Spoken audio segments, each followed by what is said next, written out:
अरविंद केजरीवाल रो पड़े। क्या ये उनकी हार थी या देश की सबसे बड़ी जीत? 2 सालों तक जेल, हजारों सवाल और अब कोर्ट ने कह दिया बेकसूर। मगर क्यों? अभी कुछ दिन पहले रोज एवेन्यू कोर्ट ने लिकर पॉलिसी केस में अरविंद केजरीवाल, मनीष सिसोदिया और 23 दूसरे लोगों को पूरी तरह से बरी कर दिया, क्योंकि कोर्ट ने माना कि सीबीआई के पास कोई भी ठोस सबूत नहीं है। मतलब 2 साल तक जो खेल चला वो सिर्फ अनुमान यानी सिर्फ अजम्पशन पर था। इसका मतलब ये भी हुआ कि सीएम और डिप्टी सीएम जेल में रहे बिना किसी सॉलिड एविडेंस के।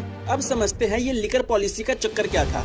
देखो, पुरानी पॉलिसी में 60% गवर्नमेंट शॉप्स और 40% प्राइवेट शॉप्स होती थी, लेकिन केजरीवाल की न्यू पॉलिसी में 100% प्राइवेट शॉप्स खोलने का आइडिया था, जिससे दिल्ली गवर्नमेंट को 3500 करोड़ का एक्स्ट्रा प्रॉफिट होता। ऐसा इसलिए क्योंकि न्यू पॉलिसी में लाइसेंस फीस को 25 लाख से बढ़ाकर सीधा 5 करोड़ कर दी गई थी। इस पर ऑपोजिशन ने कहा कि ये सब करप्शन है इलेक्शन फंडिंग के लिए, जिसके बाद गवर्नमेंट ने पॉलिसी को वापस ले लिया, लेकिन सीबीआई और ईडी की एंट्री हो गई। एंड अब फैसला देते वक्त जज जितेंद्र सिंह ने सीबीआई की क्लास लगा दी।